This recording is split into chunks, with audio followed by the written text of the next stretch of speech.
First of all ఇంత thumping majority వచ్చింది అంటే జనాలు 3 రాజధానులు అనే కాన్సెప్టే నమ్మలేదు అని అర్థమవుతుంది.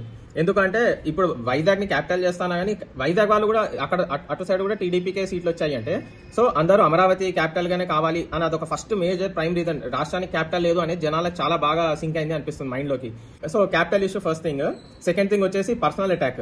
420 ప్రతిపక్ష నాయకుడు పనికిమాలిన నాయకుడు అధ్యక్ష.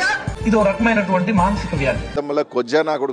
మంత్రులందరూ కొడాలి నాని గాని రోజా గాని లేకపోతే ఇంకా వేరే మినిస్టర్స్ అంబటి రాంబాబు ఎవరు ఎంత బూతులు మాట్లాడినా గానీ జనాలు ఇంట్లో టీవీ పెట్టుకుని చూస్తుంటే వాళ్ళకి చీత్కరించుకునే స్టేజ్ లో వాళ్ళు లాంగ్వేజ్ యూజ్ చేస్తున్నారు. అది జగన్ కంట్రోల్ చేయడం కాకుండా వాళ్ళు తిట్టేటప్పుడు నవ్వుతున్నాడు. జనాలకు ఇరిటేషన్ వచ్చి ఉండొచ్చు ప్రాబబ్లీ. మూడో రీజన్ వచ్చేసి ఫ్రీ స్కీమ్స్. కాకపోతే ఇదర్ ఇక్కడ జనాలు ఫ్రీ స్కీమ్స్ నమ్మకపోవచ్చు, లేకపోతే చంద్రబాబు నాయుడు వాళ్ళు ఇంకా ఎక్కిస్తున్నారు కాబట్టి వాళ్ళకి ఓటేసి ఉండొచ్చు. నాలుగోది వాలంటీర్ జాబ్స్, అవి కూడా మరి ఏం కాపాడలేకపోయినట్టున్నాయి.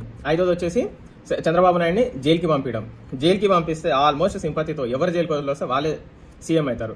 అది పొలిటికల్ కక్షతో మరి జైలుకి పంపించాడు. అదే ఫైనల్ గా సింపతి వర్కౌట్ అయినట్టుంది కొంచెమైనా. అది కూడా అక్రమంగా పంపించారని చెప్పి సింపతి వర్కౌట్ అయ్యి సీఎం చేస్తుంది చంద్రబాబు నాయుడిని. అండ్ లాస్ట్ కి వైసీపీకి జనసేనతో ఈక్వల్ నెంబర్ ఆఫ్ సీట్లతో పొత్తులో ఉండే జనసేన 21 సీట్స్ వస్తాయి, వైసీపీకి ఇంచుమించు 6 రేంజ్ లో వచ్చాయి ఇప్పుడు. మరి అదేంటో అది ఎప్పుడు దేవుడి దయ వల్ల ఇంత వచ్చింది అంటారు. మరి ఈసారి ఏ దేవుడు హెల్ప్ చేయనట్టున్నాడు వైసీపీకి.